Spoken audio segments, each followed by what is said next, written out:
Twelve fail movie দেখে inspired হয়ে BCS পরীক্ষা দেওয়ার উদ্দেশ্যে বাংলাদেশে রওনা দিলাম। বাংলাদেশে রওনা দেওয়ার জন্য 2টি টিকিট কাটলাম। ইকোনমি ক্লাস ছাড়া আমাদের হাতে আর কোনো উপায় ছিল না। প্লেনে উঠবার সময় আমাদের সাদরে আমন্ত্রণ জানালেন সুন্দরী এয়ার হোস্টেস, কিন্তু বউ তাকানোর সাথে সাথেই ক্যামেরা ঘুরিয়ে নিলাম। প্লেনে উঠে অনেক কষ্টে একটু চোখ লাগিয়েছি, তখনই এক ভয়ানক চিৎকারে আমাদের ঘুম ভেঙে গেল।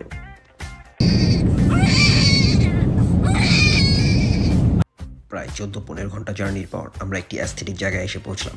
আরে ওই তো দেখা যাচ্ছে লুসাইল স্টেডিয়াম, কিন্তু না, আমরা তো কাতারে নই, আমরা তো দুবাইয়ে। দুবাই পৌঁছে দেখি আমাদের এই ছোট্ট ট্রানজিট পরিসরের জন্য আমাদেরকে নীল গালিচার সম্বর্ধনা দেয়া হয়েছে। সেই নীল গালিচার মাধ্যমে আমরা দুবাইয়ের বিশাল এয়ারপোর্টে এসে পৌঁছলাম। এয়ারপোর্টের মলের ভিতরে ঢুকেই আমরা দেখতে পেলাম গিফটস ফ্রম দুবাই।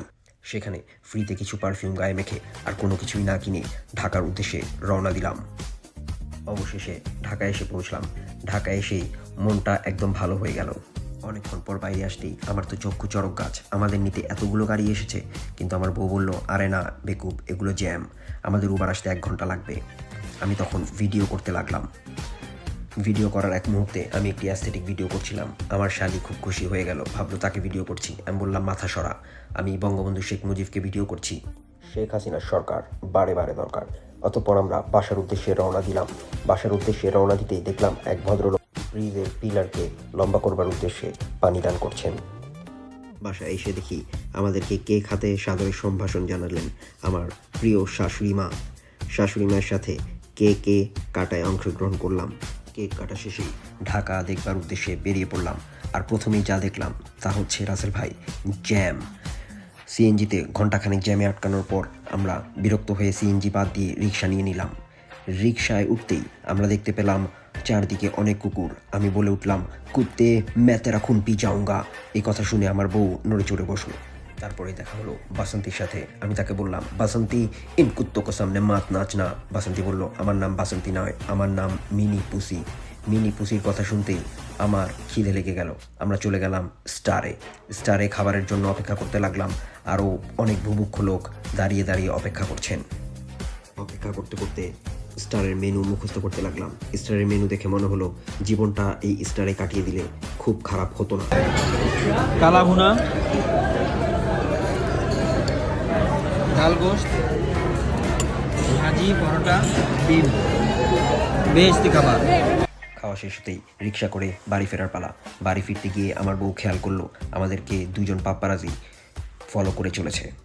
সুন্দর সকাল দেখে আমার মনে পড়লো শুক্রবার সকাল, স্টারে ব্রেকফাস্ট, আর দেন ধানমন্ডির মাঝখান দিয়ে রিক্সা রাইড।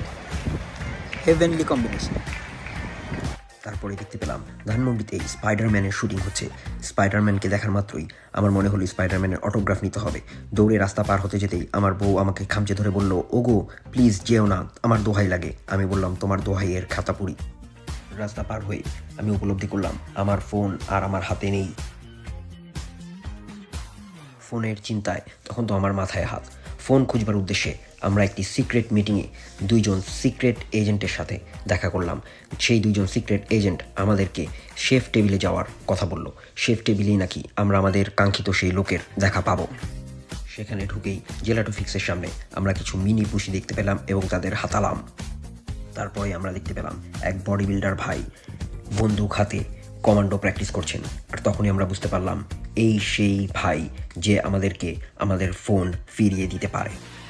কমান্ডো প্র্যাকটিস শেষে ভাই বললেন যে তোর এই ফোন খুঁজে দেওয়া সম্ভব না, তোকে বরং ডাঙ্কি করে আবার আমেরিকায় পাঠানোর ব্যবস্থা করি, কি বলিস? এই কথা শুনে আমার হাত পা লিঙ্কিন পার্কের গানের মতো নাম হয়ে আসতে লাগলো। টিএসিতে পৌঁছে দেখলাম লিঙ্কিন পার্কের এক ভাই চা বেচতেছেন।